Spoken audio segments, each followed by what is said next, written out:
as a refugee affairs officer with the UN Relief and Works Agency, which is the UN agency that looks after the Palestinian refugees. So I was based in Jerusalem at the UNRWA headquarters. My work took me all over the West Bank to the various refugee camps and to other villages and towns and cities in the occupied West Bank. And I've gone back a number of times since, but I must say that experience in 1989, during those 6 months at the height of the first Palestinian Intifada, was a remarkable experience that I wind up having. I became an academic 10 years later. Had been a labor lawyer in Toronto and Ottawa, but I then started teaching labor law and constitutional law at Western University. But I always kept up with my writing. In addition to writing about labor law, I would write a lot about Palestine and Israel in academic journals. So that's what I think led me to think when I was invited to apply for the open position of Special Rapporteur in 2016, that I might have had the background to be able to do the job. Well, thank you. That's interesting and helpful. So now that you're, Michael, now that you are in the job, you've made 8 reports. You have another one coming up. You must already, it will be normally, I guess, submitted to the General Assembly in November, I take it. You must already have at most written. What are you going to talk about? Sure. What I try to do is I'm allowed exactly 10,700 words, no more, by the UN. They're very exact about that because they recognize most of the special rapporteurs are professors, and it takes us 15 minutes to clear our throat. But what I usually do is spend the first third of my report reviewing current human rights trends on the ground. And then the back 2/3 of the report, I will choose a special theme that I think needs to be highlighted. I have students who do research for me. I have very good contacts now with a range of Palestinian and Israeli and international human rights groups, and I read their reports on a daily basis. And out of that, I draft these reports. I like to think that I try to downplay the legalese and write for a general informed audience. My report that I delivered in July to the Human Rights Council was on the issue of collective punishment. And I looked in particular at the issue of Gaza. Gaza has been under a Israeli and Egyptian blockade since 2007. I can't think of any other place in the world which goes through a situation where they're blockaded sea, land, and air like this, and it's virtually impossible to be able to leave the Gaza Strip. So I am only the latest in a wide number of organizations and peoples who've said this amounts to a form of collective punishment. Collective punishment is forbidden under international law. It's forbidden under any legal system. It's punishment without crime. Is what it winds up being. My report coming up is going to be on accountability. I did a report in October 2019 for the UN General Assembly on accountability, and I realized there was lots left unsaid when I submitted the report. So I'm looking this time at, in particular, private corporations and their role in continuing the occupation by being involved in the settlement economy. That's going to be one of the themes I'm looking at. I'm also looking at what are the responsibilities of the international community, legal and political and indeed moral, to end a situation of a sustained human rights violations. So I look at that through the lens of international law. I try to think of it in terms of practicality, and I try to give recommendations to the international community about ways they could be uniting to bring these situations to a close.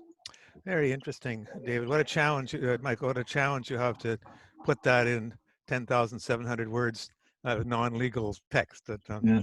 I'm going to turn it over to David Halt and ask him to unmute himself and start off our discussions tonight. David, you got want to ask Michael something? Oh. Michael, we got to unmute you, David. David, we got to unmute you. Thanks to Professor Lynk for his very important work on human rights violations in the occupied territory. Let me start, if I could, by asking you to tell us a little more about how you do your work. And I'm thinking specifically of what are the sources for the evidence you accumulate every year.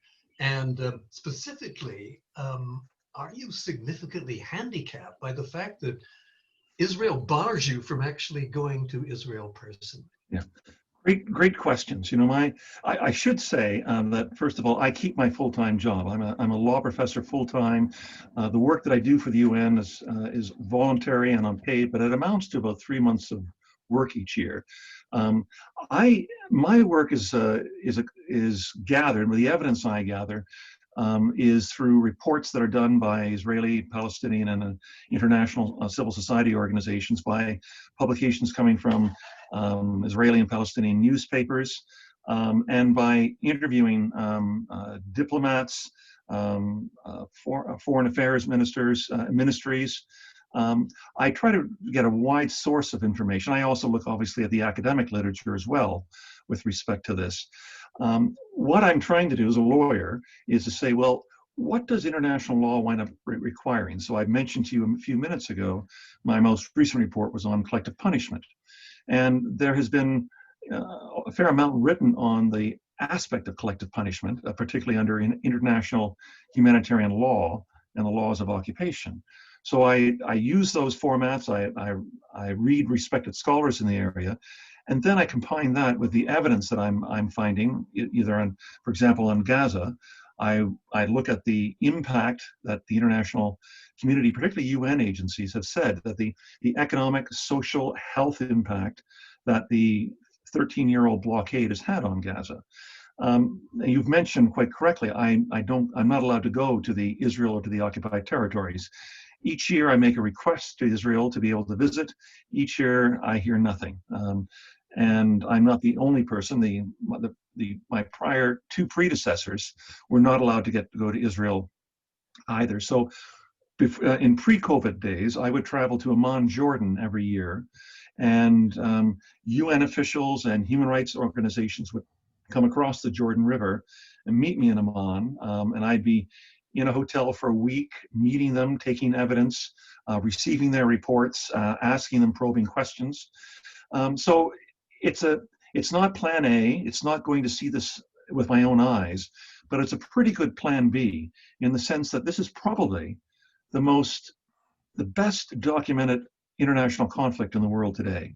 There are very good Israeli and Palestinian human rights organizations that produce excellent reports in the area that I rely upon. There's a number of academics who write in the area. There are reports, particularly coming out of the diplomats based by the European Union and the European Union members, who put out regular reports as well. So I have a wide range of information to be able to rely upon to wind up writing my reports, and I think they're fairly authoritative. If I get attacked at all, it's simply that maybe I don't mention enough about Palestinian violations of human rights. And that often tells me, well, you're not attacking me for the sources I've used to lay out these violations of collective punishment in Gaza, or what the settlements are doing, or the annexation of East Jerusalem. Then the fact you're not attacking me on that tells me I'm probably getting my reports right.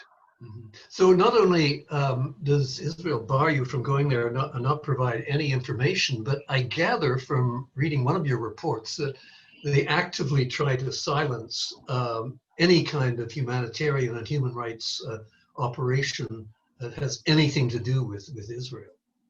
Well, no. To be fair, there are Israeli society is a relatively open society, particularly for Israeli Jews, and there are a half dozen excellent Israeli human rights organizations that produce outstanding reports on the occupation. I think of groups like B'Tselem or Gisha. Gisha, they all have my highest admiration. An organization like Gisha is focused on freedom of movement for Gazans. And they're based in Tel Aviv, a small organization made up of European and foreign Jews primarily. And I can't think of braver work by Israelis than to be advocating for Palestinian rights and an end to the occupation, in particular for rights with respect to Gazans.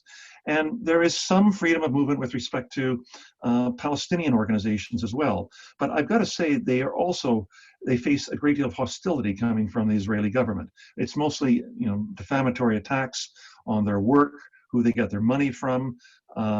They twist or will quote out of context some of their work in order to try to make them unpopular. So if you think of the atmosphere in the United States today, with a president who is attacking almost anybody who demonstrates in favor of an organization or a movement like Black Lives Matter, you can think of the same kind of tough political climate that exists in Israel. With respect to organizations that are trying to promote human rights and rely upon international law as their basis. Well, getting to the substance and some of the specifics of your work over the past 4 years, would you say the human rights situation has significantly got worse over that period in the occupied territory? It's steadily getting worse, David. It's a very good observation. Virtually every report I write, I think of saying, but I don't want to keep on repeating myself. The situation is worse than it was when I gave you a report 6 months or a year ago. Why? Settlements are continuing to expand. The settlement population alone grows by 35 or 40,000 per year. Israel is making 1 or 2 major announcements each year with respect to 5 or 10,000 new housing units to be built in the planning process. The space for Palestinians in the West Bank is shrinking. The economy in Gaza is actually declining. The economy in Gaza is probably about 60% of where it stood 15 years ago, and it was a very poor society then. Their water, available drinking water, is running out. They have power for between 4 and 6 hours a day. Their economy is on its back. What economy is there is virtually because of international money or donor money coming in. And we're further away than ever from any believable horizon for peace and a final settlement. And so what you find is a great deal of despair, and it either translates into apathy or anger or dedicated political activity by Palestinians, particularly young Palestinians. David, I'm going to ask one of the other folks to come in, and you'll get a chance to more questions later on if you don't mind.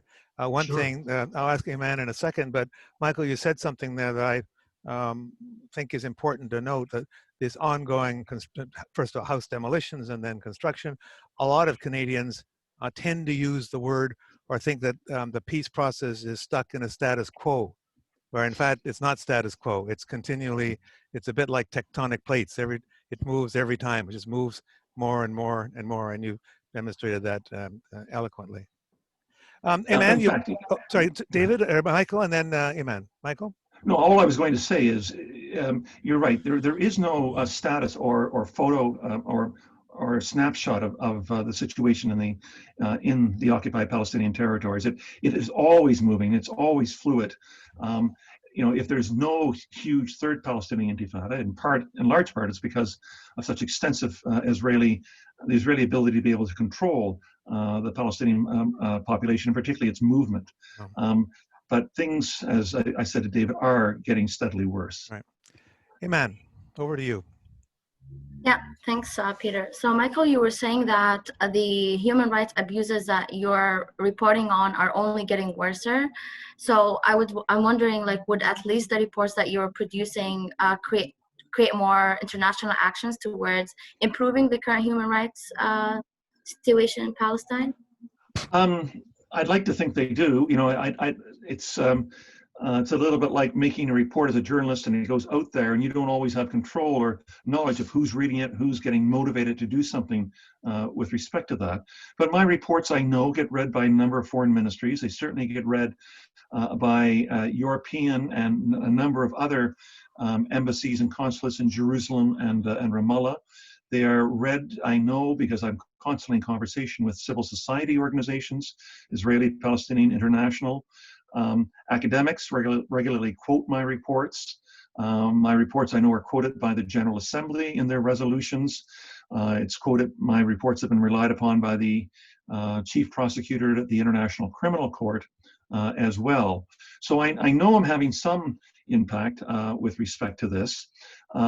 It's not the impact I want. I'd love to work myself out of a job and say that we're steadily on the road to peace, and within 18 months, which is when my personal mandate finishes, we'll have it. But I know this is not the case, given the direction, the way things are going. Iman, do you want to follow up with a further question, or? Yeah, so from your past, thank you. So from your past experience, what actions have been the most impactful in actually alleviating Palestinians' struggle in the West Bank and Gaza? Like which organizations or which actions, what actually helps Palestinians on the ground? Sure, and forgive me for my lawyer coming out with respect to this. I'll cite two examples. They're not the only ones I could cite, but I think they're two of the more interesting ones. In October 2017, I wrote a report for the General Assembly, which looked at whether or not the occupation had now become illegal. When the world looks at the Israeli occupation, they say, well, we agree the settlements are illegal, and we agree that the annexation of East Jerusalem is illegal, and we agree that the location of that large separation wall is illegal. But the occupation itself is legal because it comes under the Fourth Geneva Convention. And I picked up on some arguments that do you want to explain that a little bit? Just expand on that. Expand on that a little bit more about how the occupation itself is legal. Okay. Well, the assumption is that when a country occupies another country, unless it's a war of aggression, such as, and putting aside whether or not it was a war of aggression when the United States occupied Iraq in 2003, the operating assumption of most of the international community was that the occupation was lawful. There were strict rules governing how the United States governed its occupation, and the occupier has to leave within a reasonable period of time. And the United States was, legally officially out by 2009 or 2010, within 7 or 8 years. Same thing was true with respect to the American occupation of Japan in 1945, or the Allied occupation of Germany after 1945 as well. So the occupier's role is actually lawful in most cases. But what do you call an occupier who overstays their welcome, who is actually making annexation and territorial claims on the territory they're occupying, which is absolutely forbidden under international law, and is giving much more favorable treatment to its own civilian population that it's moving into the territories than to the indigenous population that is there? So I looked at all that, and I relied upon writings primarily by some Israeli legal scholars who said the occupation had become illegal. And that was my conclusion.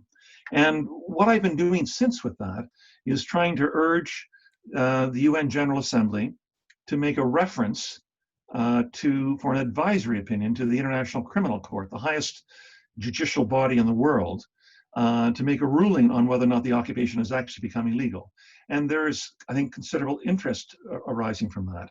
And the second example that I'll use is in June of 2020, as it appeared that we were getting closer and closer to the annexation deadline of July 1st, and Israel was going to head to annex parts of the West Bank, I was able to unite with 66 other special rapporteurs and special human rights experts in the United Nations. We issued a joint statement that was widely quoted throughout the world, saying that occupation is illegal, the world must take a stand, and if the the annexation would be illegal, and if the annexation did go ahead, what would be left for the Palestinians would be a moth-eaten Bantustan that would not be a state in any modern definition of political science. So I'd like to think that because of the coverage that particular public statement made, as part of my report, part of my work, that was contributed to the influence. And I think the reason why Israel did not go ahead after July 1st to annex was that it would have been happy to if it thought the Americans were going to run diplomatic interference. But the Americans, I think, the Trump administration had put its fingers out to the wind and realizing this was going to be a much bigger damage control than they had initially anticipated. And they pulled back from their support, and that's why formal de jure annexation has not gone ahead. Thank you. Rebecca, before I turn to you, I just want to remind the audience that if they have questions, to use the Q&A function. Karen Walker will be keeping an eye on those questions and trying to curate them. so that we can benefit from questions, and for that matter, criticisms or objections or disagreements from the audience that we might be able to clarify. So start putting those down and use the Q&A function. Rebecca, do you want to take a go at Michael, straighten him out on some stuff? Sure, yeah. No, so many questions have been coming up. I've been writing them all down since we started, and I already came in with a list, so we'll try. But so, Michael, I want to pick up on something that you said earlier when you were talking with David. You said that the Palestine-Israeli conflict is the best documented conflict in the world today. And as you're talking with Iman as well about the worsening situation and the settlements are growing and everything's getting worse, but if it's so documented, why is it so hard for to see change and action from other stakeholder countries like Canada, like the US? I know Europe has done some, but still maybe arguably not enough. So why if it's so documented and it's so clear, and I've talked to you numerous times about how the international law case is so clear, why is it so hard to make change on this, in your opinion? Sure. Well, I think there's a couple of reasons. One is that I do think in Europe, and I think now it's been established here in Canada by a report that was released in the last couple of days, that there is, I think, a significant gap between popular opinion and how it views the Israel-Palestine conflict, and elite opinion, political top-ranked political opinion, that maybe listens more to lobbyists or more establishment or more conservative voices with respect to this. I like to think I'm pleased to see that the Canadian opinion is so strong with respect to this. I'm not sure how deep it is, and certainly if you go through either broadcast or print media in Canada today, given the huge cutbacks that have been occurring, we have very few foreign correspondents for major national newspapers or for the CBC or CTV. Almost all of them 15 years ago would have had 5 or 6 correspondents abroad, including correspondents in Jerusalem. Jerusalem was one of the 5 or 6 leading places to place your correspondents. We have virtually no news coming from a Canadian angle anymore, coming from Jerusalem, that would be covering the conflict. And I think if it's to some degree, if it's out of sight, it's out of mind. So we have to find other sources to be able to change public opinion in order to be able to motivate people who otherwise might be active on this, and find ways of communicating to our political leadership the importance of resolving this. A second thing is, as much as I rely upon international law, I'm always conscious of what one of my colleagues once said, that in the Middle East, he said, international law is closer to power than it is to justice. And if I could unpack that for a second, I think that the international legal case with respect to Israel and Palestine, certainly with respect to the occupied Palestinian territory, is absolutely unclear. It's one of the most settled questions in international law, that annexation is illegal, therefore the annexation of Jerusalem is illegal. One of the most settled questions that the settlements are profoundly illegal and may even amount to a war crime under the 1998 Statute of Rome, which created the International Criminal Court. That there has been a wide variety of well-documented human rights violations by UN and civil society organizations.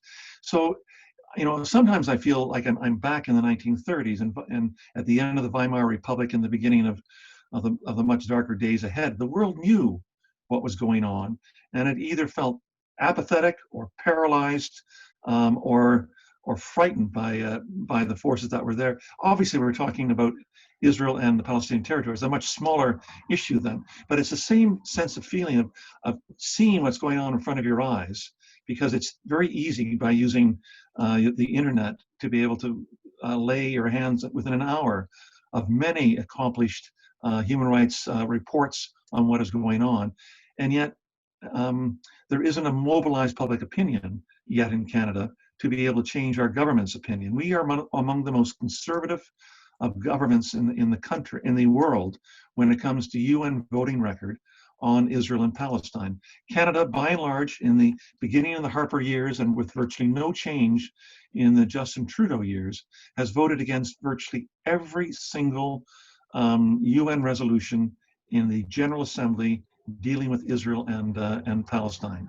And it's my argument, and I think there's a lot to back it up, that one of the reasons why Canada lost its bid in 2010 for a Security Council seat was the question of Canada's stance under Harper towards Israel and Palestine, and that was repeated, surprise, surprise, in 2020.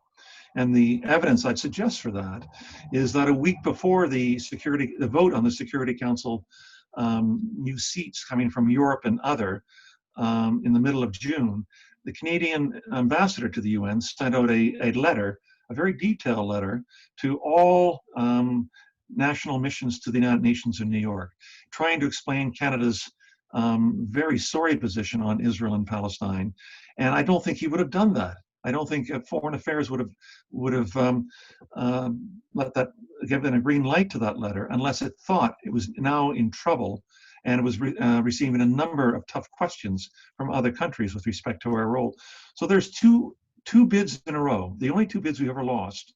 And the issue of Canada's stance towards Palestine was at least one of the contributing reasons, I think, towards our loss in both cases. Yet you didn't see that discussed very much in the post-mortem in the week or so after that loss. In Justin Trudeau's case, it was a shrug of the shoulders. We tried our best. We're good Boy Scouts, and we'll try again sometime soon. Picking up on that, if I could, go ahead. Reinforcing what you've said, Professor Lynk, is the fact that very quickly after the Trudeau government was first elected, it said that it would not countenance any kind of sanctions, any kind of boycotted investment movement, almost within a few hours of being elected, which raises the issue of countermeasures generally. You've made the point time and again that the international law is there, but the will to enforce it is significantly not there. What kind of countermeasures, what kind of sanctions do you think might be effective? And do you see any realistic possibility that they might be implemented? Sure. I guess the best example I can give, I could talk to you for 2 hours with respect to this, and I'll try to make it within 2 to 3 minutes, David, to your very astute question. In 2014, in March of 2014, just after the end of the Sochi Olympics, Russia invaded and took over Crimea from Ukraine. That had been Ukrainian territory. And within weeks, the European Union and a number of other powers in the international community brought in comprehensive sanctions against Russia. Russia was booted out of the G8. It now became and still remains the G7. There were travel restrictions placed on a number of leading political and financial leaders within Russia. Trade was curtailed, it wasn't stopped, and Russia had a number of applications to join various other international organizations to be stalled. The swiftness of that movement against a very large country that has a permanent member of the UN Security Council, I thought was an appropriate measure against annexation. Annexation has been absolutely prohibited since 1945. Yet leading up to the annexation that Israel had declared it was going to do after the 1st of July, yes, I'm pleased you had public statements being made by European countries, and that may have stopped, I don't think it would have stopped Israel, but it certainly stopped, I think, the United States from the diplomatic cover it was going to provide to Israel with respect to this. But the point is, Israel's already annexed territory illegally, according to the Security Council, East Jerusalem and the Golan Heights. Israel's already acted in repeated defiance of over 8 Security Council resolutions on these settlements, which are deemed to be profoundly illegal under international law, according to the Security Council. Article 25 of the Charter of the United Nations says that every member state must obey all decisions of the Security Council. That's a condition of remaining a member in good stead in the United Nations.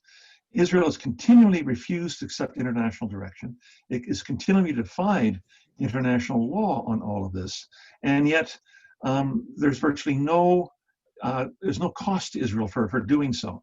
I think the Israeli public, which is a part of a democratic ethos within Israel, if they begin to feel the pinch of international or European sanctions, you now have to get a visa in order to go to Berlin if you want to go there for your summer vacation.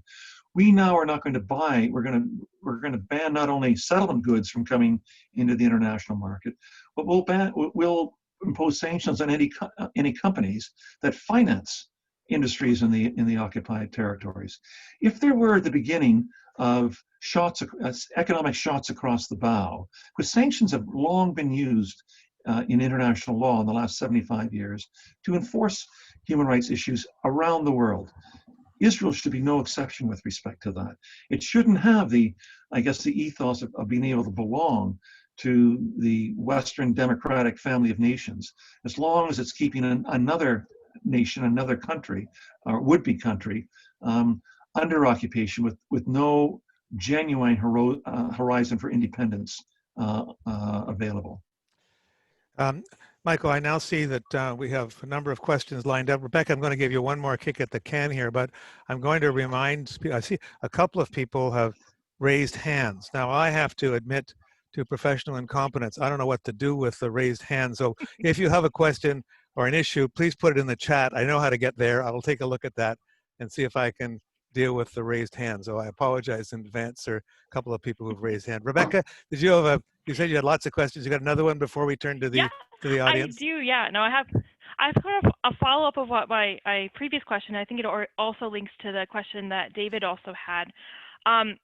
You mentioned, thank you for mentioning that poll that just came out, sponsored by, that was put out by IJV, CJPME, and UNJPE. But in terms of Canadians' opinions on international law, and as you can see from the poll, which maybe Peter, I don't know if we can share around to the audience after, sure. But the vast majority of Canadians support the prosecution via the ICC of Canadian allies that are in violation of international law. In general, but and then also including Israel. And so, and you talked about how the Canadian public views are different from like maybe the high profile political views, but how do we mobilize that kind of action in Canada? I speak as a working for an NGO that has a constituency, and how do we get people together? What from your perspective, what are really good tips to help us mobilize some of that action and to change the political view, because obviously the public opinion is different from what we're hearing from our politicians. Yeah, so I think there's latent public opinion that's there. I think it's waiting for seeds to plant and to be fertilized with respect to this. So it's a matter of beginning to be able to use civil society voices, the churches, the trade unions, academics with conscience, critical journalists, to be able to arouse that by pointing out the incongruities between Canada's stated policy towards Israel and Palestine, what its actual policy winds up meaning, and how that, in effect, deliberately or unconsciously, is furthering the deepening of the occupation, is pushing peace further and further away.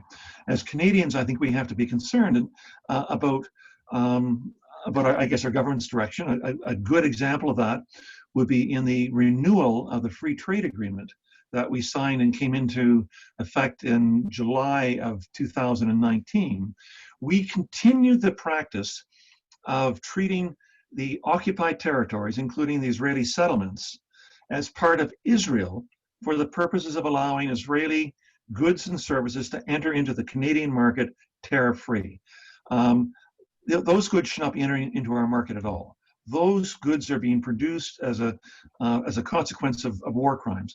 We're getting mobilized to think, what about the cotton that's coming from Western China that winds up being made into clothes we wind up wearing by factories in Eastern China? We're now beginning to look very carefully at the sourcing chain of where that's coming from. Why can't we do the same thing with respect to the settlements? It's not a huge amount of the trade that's coming to Canada through the free trade agreement, but if Israel was forced to be able to say the free trade agreement does not apply beyond the green line of 1967, because of the way in which Israel has integrated the settlements into its own economy, there's no more 1967 line there. And if we enforce that strictly, that I think Israelis would begin to see some of the pain and the cost of maintaining this largely cost-free occupation from doing that. And it would also send an important moral lesson I think, that we regard the settlements as wrong, we regard them as illegal, and we also regard them as a war crime, and we can't be benefiting or giving oxygen to their continued growth. Thank you, Michael. And I'm not cutting out the panelists from the opportunity to intervene, but I want to make sure that the audience gets a chance.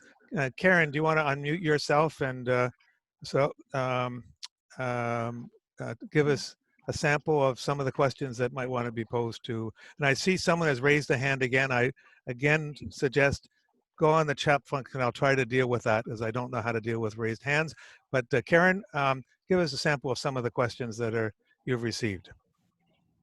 Okay, there's a couple of questions about, for Michael, do you investigate all human rights abuses and not just those perpetrated by Israel? If the person means, do I look at human rights abuses that are in the occupied territories? It's not a major focus of my work, but in my last several reports, I do report with respect to documented violations by the Palestinian Authority and by Hamas as well. You know, I must say, I look at this in the way I would have looked at South Africa maybe 30 or so years ago. You know, the principal issue in South Africa in the late 1980s was the ending of apartheid, and apartheid was the source of many of the violations of human rights there. But there were also violations committed by groups that were part of the liberation movement as well. That would have been the main focus of a special rapporteur, but it would have been something they would have to they'd have to point to. And I do rely upon the reports mainly of Palestinian human rights organizations that have pointed out some troubling patterns with respect to arrests of civil society activists by the Palestinian Authority, of muting and arrests that go on in the Gaza Strip as well by the Hamas authorities. So I do raise these issues in my reports, but as I said, those would probably come second to the much more widespread violations that are committed by the Israeli occupation. Michael, in the slide I showed, I picked off from the mandate of the special rapporteur. I think it specifically referred to violations by Israel. Am I correct? It's said it's part of the Israeli occupation, and lawyers sometimes get creative in their interpretation of something. And I've been asked, by various different groups, and I conferred with officials in the High Commissioner for Human Rights office in Geneva, and they said, go ahead. We think that your broad interpretation is not undue, and if you wish to comment on those, we think that would fall logically within your mandate. Okay, thank you. Karen? A couple of questions on what do you think the impact is going to be of the normalization of relations between Israel, Bahrain, and the UAE, and in particular, what is the impact going to be on the Palestinians? Well, not promising. For anybody who might be interested, I read an excellent piece today in The Guardian by Raja Shahadi, who's a Palestinian lawyer and writer, that he wrote about how the recognition of Israel and the exchange of diplomatic relations with Bahrain and the United Arab Emirates is not helping the Palestinians whatsoever, even though that may have been some of the rhetoric used by Bahrain and the Emirates. Look, if there was a recognition that it involved Arab states wanting to make sharp declarations to Israel that we only recognize you behind the 1967 lines, you have to start ending the occupation. And they gave them, say, look, if you don't have the occupation wound up with a free, genuine, contiguous Palestinian state in 3 years, then we're going to withdraw our recognition. If there was some kind of timeline like that, that might have had a worldwide impact to show that these states were serious. If you read what was released in the agreement, it mentions nothing about a two-state solution. It just mentions a very general, we want to see peace in the region. It talked nothing about annexation. I think the Israelis and the Americans probably drove a tough bargain about what language is going to go into the recognition, and it's beyond weak, I think.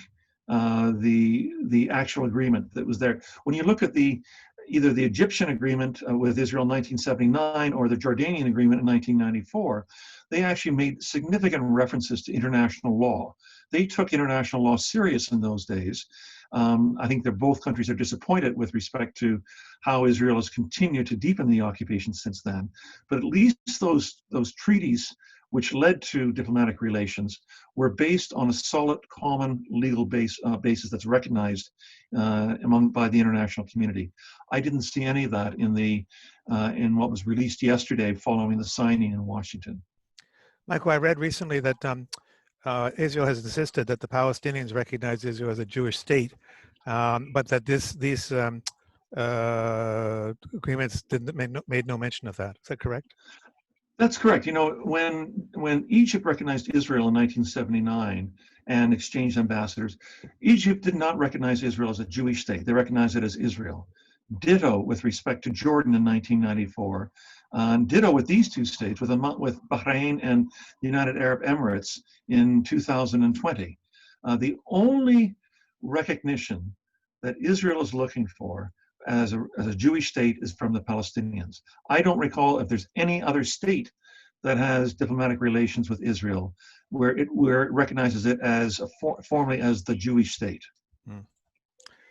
Karen? What is the impact of the IHRA definition of anti-Semitism on your work? And do you get accused of being anti-Semitic? In some ways, you know, the International Holocaust Remembrance Alliance definition is really beyond my writ with respect to this. I've got to say, if you catch me on a warm day as a constitutional law professor, I would give you my opinion that I think enacting the IRHA definition into Canadian law would probably face substantial constitutional problems under Section 2B of our Charter of Rights on freedom of expression.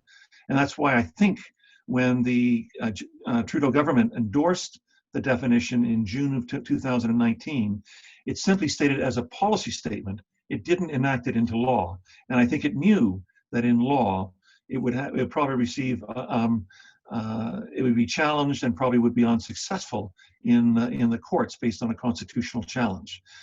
So let me just leave it like that. There are other people who study this in more detail. I've seen smart things written by the British Columbia Civil Liberties Association with respect to this, which has a much more detailed legal analysis. But in terms of the work that I do on human rights in the occupied Palestinian territories, that doesn't really come across my horizon. Do you see any reasons for optimism in resolving the situation? You know, if I was an entire pessimist, I wouldn't get up in the morning. There's a very famous Palestinian novel that is known throughout the Arab world and through other places as well, called the the Pessimist. It's about this split personality that often Palestinians have, with between swinging from one moment to another between optimism and pessimism. And I thought that was a rather cute explanation of what it's like to be doing official human rights work for the United Nations. Often when I speak to a public audience, I'll give a 40-minute talk and I will list all kinds of human rights violations. And just when the audience, just before I want to end, just when the audience, I think, is ready to pull out their razor blades and start cutting skin, I try to make sure I end off with an optimistic note. And there is an optimistic note that I can really believe in. And it's that work of those human rights organizations, the Israelis and Palestinians and the international organizations who do such tremendous advocacy. They all speak the same human rights language. And you know, they seem to me to be the bridge between whatever future society based on equality and justice and fairness that's going to emerge.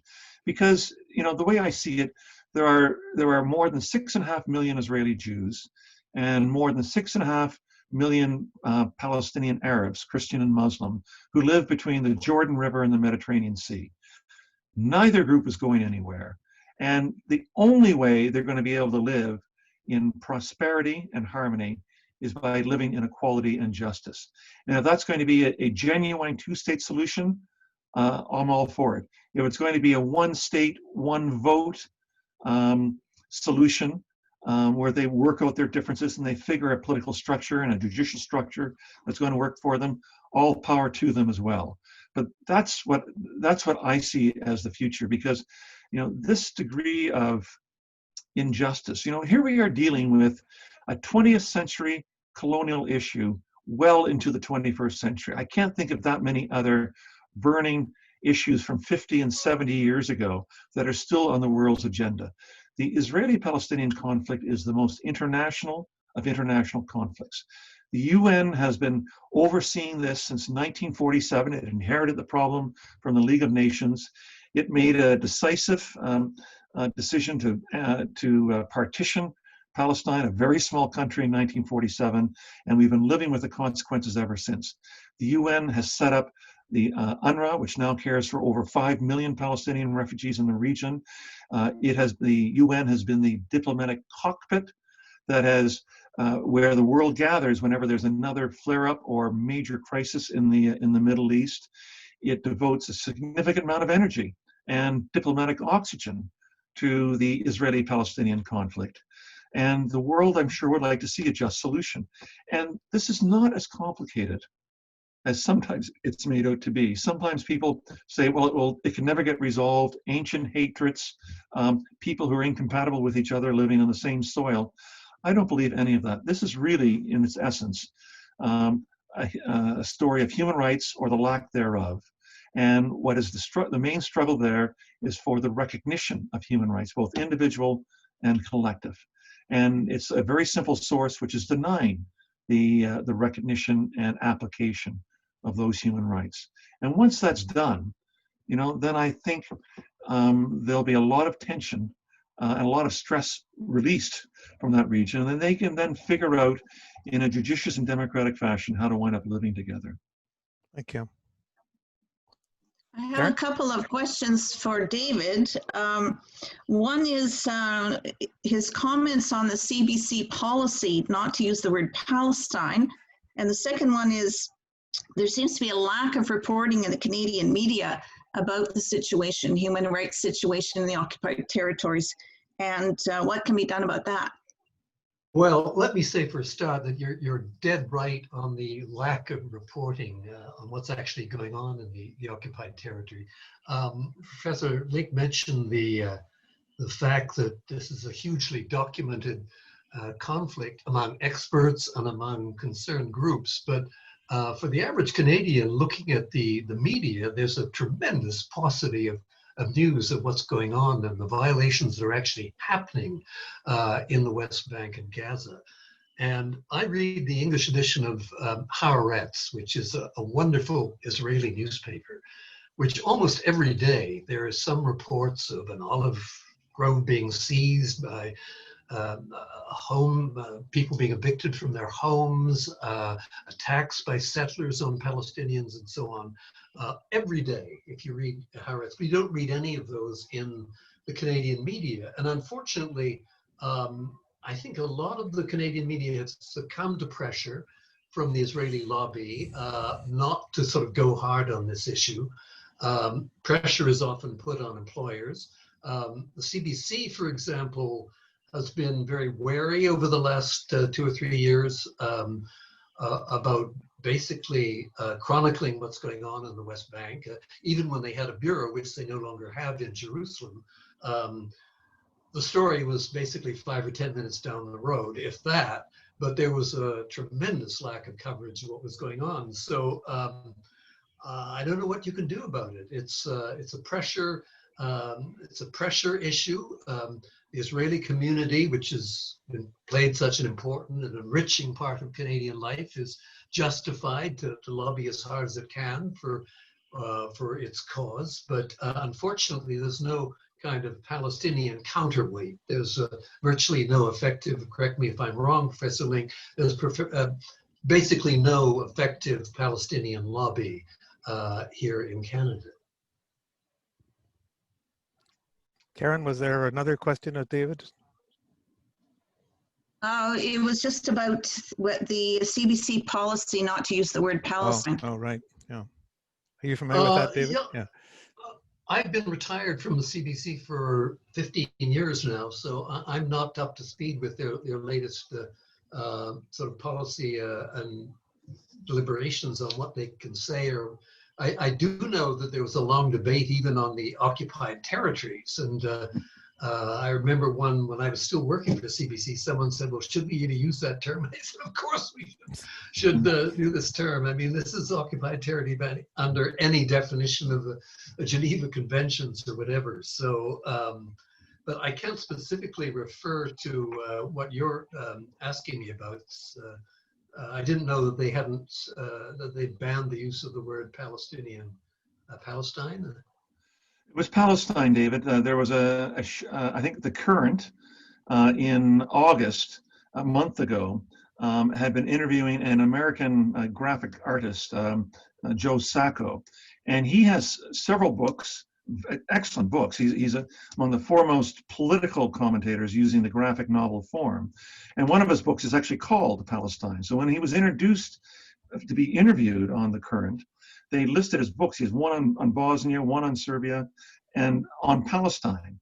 And the following evening, at the very beginning of the Current, the temporary host for the summer apologized for using the word Palestine. And I think there had been a swift number of letters going into the ombudsman and probably to the producers at the Current, and they stepped back with respect to that. They said Palestine is not a state, it's not recognized by Canada as a state, and therefore it's improper to be able to use that term, within the lexicon of the CBC. Well, I would only add that the CBC's record in the past few years on the whole issue of Palestinian rights has not been good in any way at all. We've neglected to cover it adequately, and I think we've succumbed to a lot of pressure not to document what is going on in the West Bank and Gaza particularly. Karen? Okay, a couple of questions for Michael. There's been a pause put on annexation, but in your view, is it still moving ahead? And a corollary to that, what do you think the Israeli endgame is? Okay. On the annexation, yes, the recognition by first the United Arab Emirates and now by Bahrain has put de jure, the actual formal annexation of parts of the West Bank, off the agenda. And if you believe Jared Kushner, he's saying that's going to be off until at least 2024. And that is all to the good. And I think, as I said, it's nothing to do with Israel. It's all to do with the American calculation that there was going to be too much political cost to pay to defend Israel with respect to that. But more importantly is the issue of de facto annexation. And de facto annexation is just as illegal under international law as a formal announcement of annexation. So de facto annexation is building settlements, moving your civilian population into the occupied territory, building roads that are for Jewish settlers only, expropriating Palestinian land for industrial parks by settlements, or for farmland by settlements. And you can go on with the examples. So de facto annexation is continuing. And what most Israeli prime ministers realize is that if they kept quiet and slowly built up the settlements, didn't make huge splashes about it, they may get the occasional rebuke from the UN General Assembly or by some European nations, but there was no cost or price tag attached to that, and it could wind up continuing. So when you think now that the West Bank, that East Jerusalem's already annexed, the West Bank is divided up into what is called areas A, B, and C. Areas A are the major Palestinian cities. That's about 18% of the West Bank. Area B are some of the areas adjacent to Area A. Area B has some Palestinian farmland. And in Area B, it's Israeli security runs that area, though it's Palestinian civil administration which provides social services. In Area C, which is 61% of the West Bank, is under sole Israeli administrative and military control. It's where all the settlements are. It includes all of the settlement blocks as they're scattered throughout the West Bank, including the Jordan Valley. And I would think, to answer the second part of the question, what is the Israeli end game? Depending on where you fit on the Israeli spectrum, the political spectrum, either you're in favor of annexing all of that, but you're willing to grant a Palestinian state in 30%, 50%, 60%. You may argue over the amount that's going to be given to the Palestinians, but you're going to want to annex all of the settlements and have control over the Jordan Valley. Or if you're on the more extreme right, you want all of Judea and Samaria, in their terms, to be under Israeli sovereignty forever, and you'll figure out some kind of secondhand status of not being a citizen, but perhaps having local rights to run your municipality, collect your garbage. You might even have stamps. You might even have your own flag. You might be given a seat at the United Nations. But Netanyahu has said over and over again, whatever settlement, or if there's no settlement with the Palestinians, Israel will remain in permanent security control between the Mediterranean and the Jordan River. And most major Israeli political leaders accept that general consensus. What arguments wind up occurring tend to be much more personal rather than ideological in the Israeli political spectrum. There's a question about BDS and whether it is helpful. You know, as a UN Special Rapporteur, I take no position with respect to BDS. I recognize what I do defend it is if it's peaceful and if it's non-discriminatory. You know, if it's like a sanctions movement against any country where there's human rights violations going on, I defend its right to have expression and to be able to operate. But I must say separately, you know, I am calling for forms of sanctions with respect to Israel on the same basis that other countries have been sanctioned for human rights violations, including the example I used before with respect to Russia. You know, I often hear the argument that Israel is being singled out. It's being treated in a way that other countries are not. And, you know, to some degree, I agree with that. Other countries, when they commit significant human rights violations, are punished under international law, and Israel is not. We have a long charge list of violations of human rights, and I can't think of another country where there's been so many pronouncements, not just simply by the UN General Assembly, but by the UN Security Council, where votes either by the United States in favor of or abstaining with respect to the settlements, with respect to human rights violations, with respect to the annexation of East Jerusalem, and so on. And Israel does not comply. It basically said after the Resolution 2334 was passed by the Security Council in the waning days of the Obama administration in December 2016, Netanyahu got up the next day and he said, this is going to the rubbish bin of history. This is the old world speaking. We are going to plow on. This means nothing to us as Israelis, even with the resolution saying an end to settlements, and settlements are illegal under international law. I can't imagine another country, particularly a small country that's so dependent for international relations diplomatically, economically, investment-wise, who could thumb their nose at the international community and not pay a price. Michael, what are the reasons that you are given for not being allowed to visit the West Bank and Gaza? Well, they give me no reasons for when I ask to go, so they don't give me any reasons to why I'm not allowed to go. But I think the main reason is they don't recognize my mandate. There was an excellent, one of my predecessors was a South African judge who later became a Dutch law professor, John Dugard, who's a giant in international law, and he's one of the world's leading experts on apartheid. And he was allowed between 2002 and 2008 during his mandate as Special Rapporteur to be able to visit Israel and the Palestinian territories. And he had worked out a good relationship with the Israeli ambassador in Geneva to be able to do so. His successor, an American international law professor named Richard Falk, went on his first visit to Israel in December 2008, I believe it was, and he was arrested at the airport. He was denied entry. He was put into a dirty holding cell at the Tel Aviv airport and then shipped off the next day. And since then, special rapporteurs have not been allowed to go. They don't recognize our mandate. They think the UN Human Rights Council is hopelessly biased against Israel.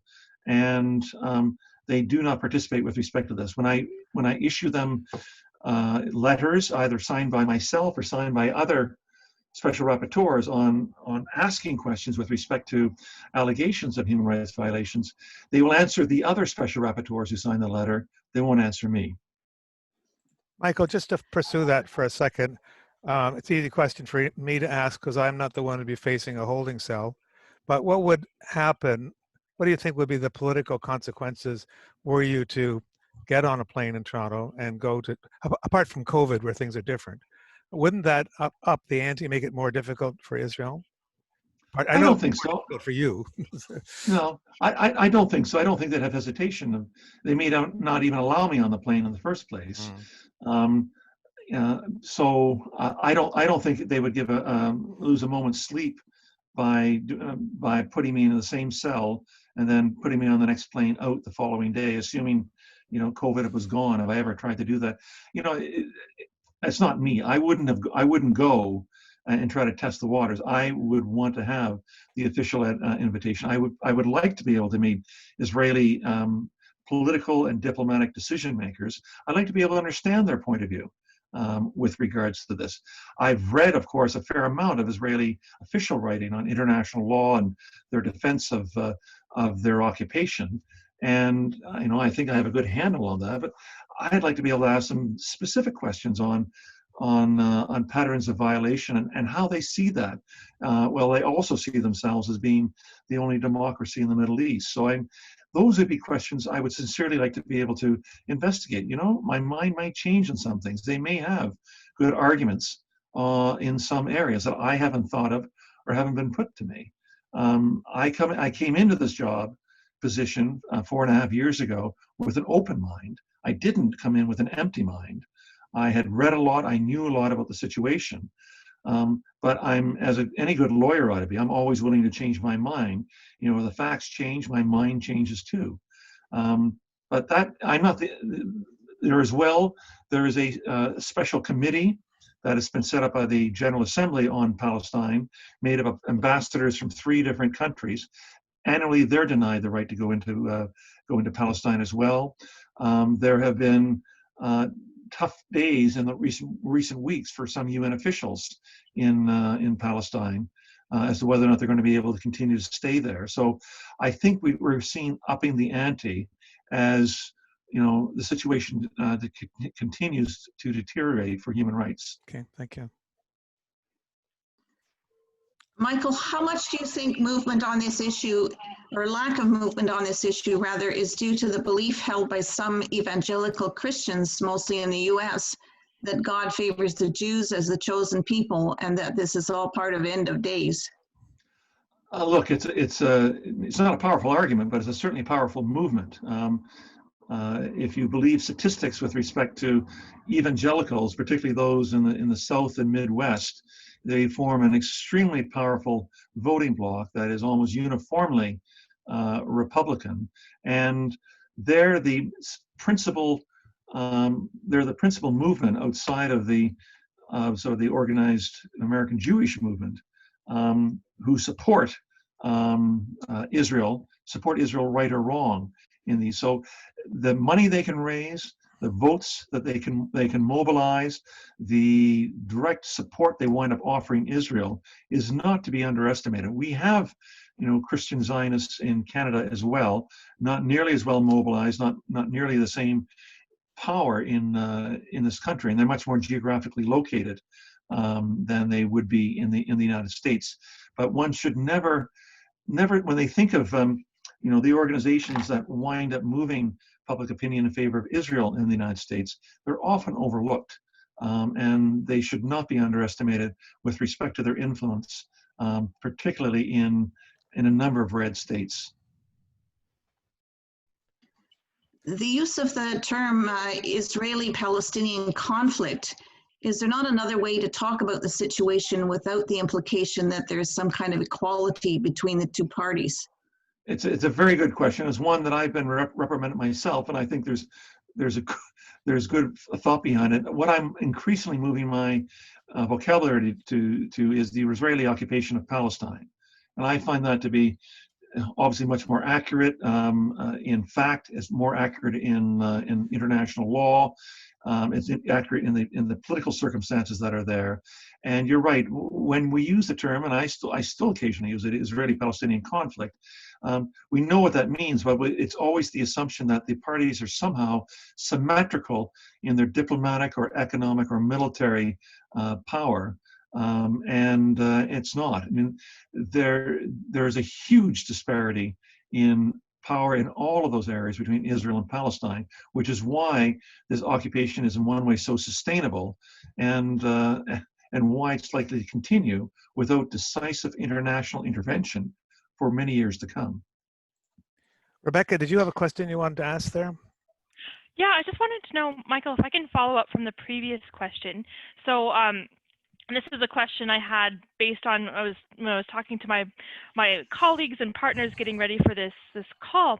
So in terms of the role of, so I come from a Christian organization, and we work on the ground with different organizations, Palestinian Christian, Israeli, Jew, Muslim, and also secular organizations. And I guess, like, from your perspective too, like, what is the role of because you can't, I don't think, I'm from the opinion that you can't take religion out of the issue because it's so ingrained in a lot of the land issues and the politics. But how, from your view, how do you see religious organizations, be they Christian, Jewish or Muslim or other, how do they play a positive role towards a just peace in the region? Sure, and it may be going back to some of the basic tenets of each of those religions. I'm teaching an international human rights course at my law school in beginning in January, and as I'm beginning to read deep into a lot of original, formative human rights texts, and many of them go back to religion.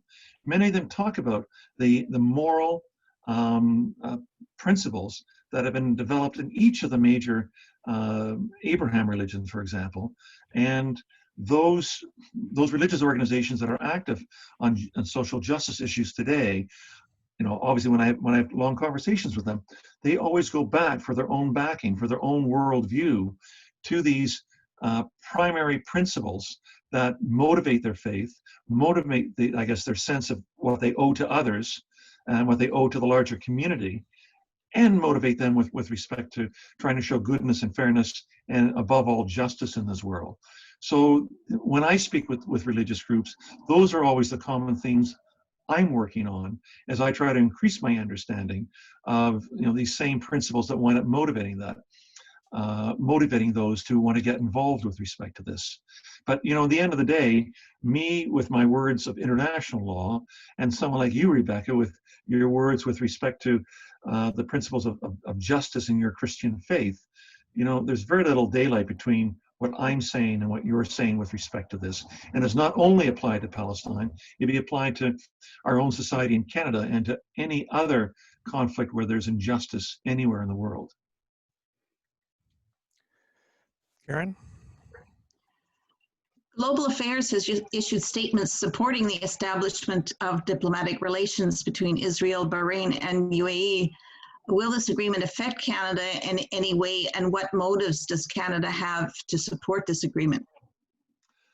Nothing other than probably the straight encouragement of this. I mean, that certainly would be music to the ears of those Canadians who strongly support Israel and are skeptical, if not hostile, to issues involving Palestinian human rights in Canada. You know, it's interesting.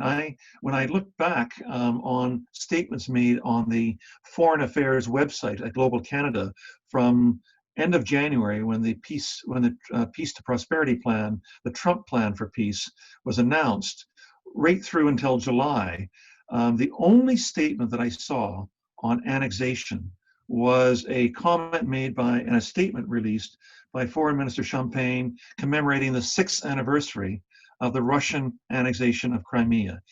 he made, and as far as I know, Prime Minister Trudeau made no official statement through their offices expressing any concern or any criticism of Israel's well-documented move towards annexation, from the Trump plan to the coalition agreement in Israel in April of 2020, right through into July and August. There was no statement at all, and I know for a fact that was recognized in New York by other countries voting as to who was going to wind up getting the 2 European and other seats.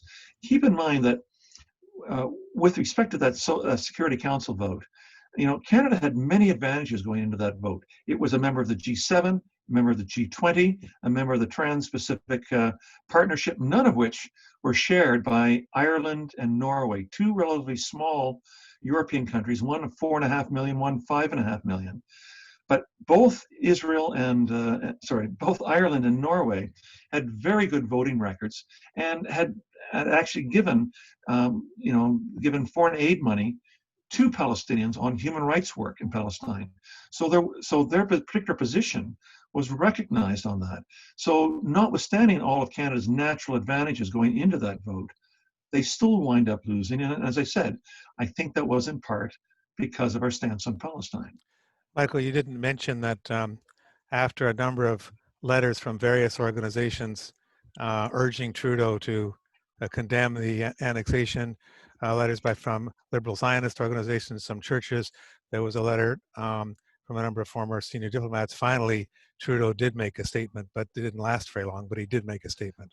No, he did make a statement, but it was a oral statement made in response to a question during the days when he was doing COVID briefings every day. It was made in early June, and he said he had a conversation with Prime Minister Benjamin Netanyahu and with the Deputy Prime Minister Benny Gantz, and he said, he said I told them what my critical views were on annexation, but the week before, there was a statement coming out of the Prime Minister's office that he had had these conversations with Netanyahu, with Gantz, and there was no mention of the words occupation, annexation, or international law with respect to that. So it's hard to take those kind of answers to questions seriously if you're not willing to where the most important statements you're making as a country are those coming officially from the Prime Minister or the Foreign Minister. Agreed.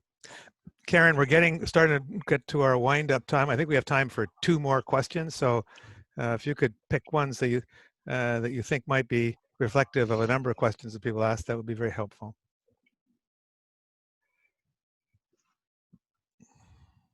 What is the official Israeli justification for their refusal to adhere to international law?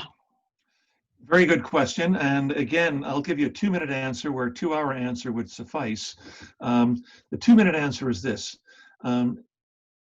Days after the June 1967 war, when Israel captured the Palestinian territories as well as the Syrian Golan Heights and the Egyptian Sinai, they initially took the position that the Fourth Geneva Convention applied.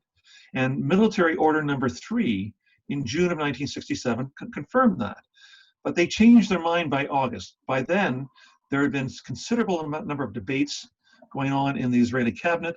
They decided, we're willing to give back other territories, but we're not willing to give back Jerusalem. So they already had announced by the end of June of 1967, they didn't say annexation, they said a municipal fusion between East and West Jerusalem.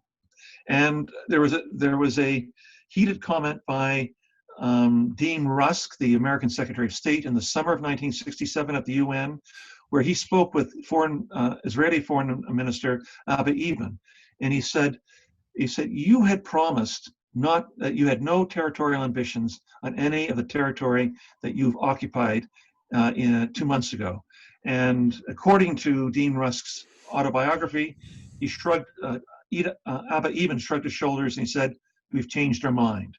So from then on, they've argued that because there was no legitimate country which had ruled the West Bank and East Jerusalem and the Gaza Strip between 1948 and 1967, therefore it was anybody's country, and Israel had a better claim than anybody else to that country, and that's the essential argument they wind up using 53 years later. Even though virtually every country in the world recognizes it's occupied, it doesn't belong to Israel, and that the laws of occupation require no annexation, and for the occupier to leave that occupied territory as soon as reasonably possible. So what do you say about a country?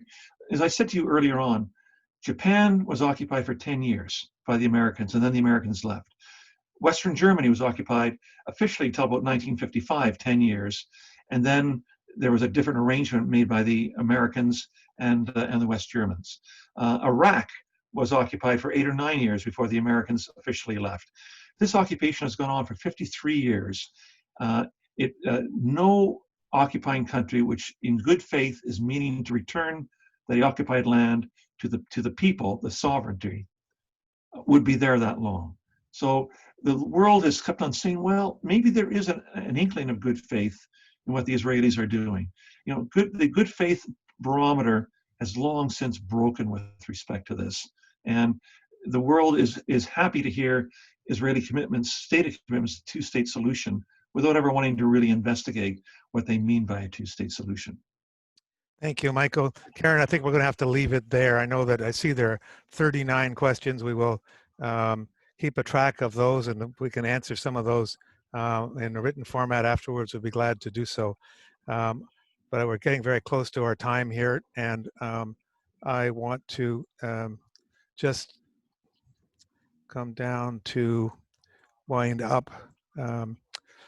First of all, I want to remind you that we will have 2 future seminars, one that's held on October 17th with this amazing organization called Zochot. They have, if you have an iPad, you can look at iNakba. They have a whole mapping of Palestinian villages that were destroyed in 1947-48, and that'll be an interesting conversation. And then in November, Professor Rashid Khalidi, who is the Edward Said Professor of Modern Arabic Studies at Columbia University, will be talking about his new book, The 100 Years War in Palestine. I remind you that OFEP, our organization, is voluntary and self-financed. We don't have any independent sources of revenue. We accept donations gratefully. If you send it to the email address below, an electronic transfer would be most welcome. I also want to particularly thank Professor Michael Lynk for his excellent presentation. Michael, that was very informative, very thoughtful, very calm, very clear. I want to thank all the panelists, Rebecca Sears, Ayman Ayub, and David Halton for their penetrating questions, and Karen Walker for ably backing us up by putting these questions together so that the audience, most of the audience questions could be picked up. This recording has been, this seminar has been recorded. It will be available on the CTEP Facebook page, and we'll also put it on the OFEP webpage. So with that, I want to thank you, Michael, thank and Karen, thank all our people, and have a good night to everybody. Thank you so much. Thank you.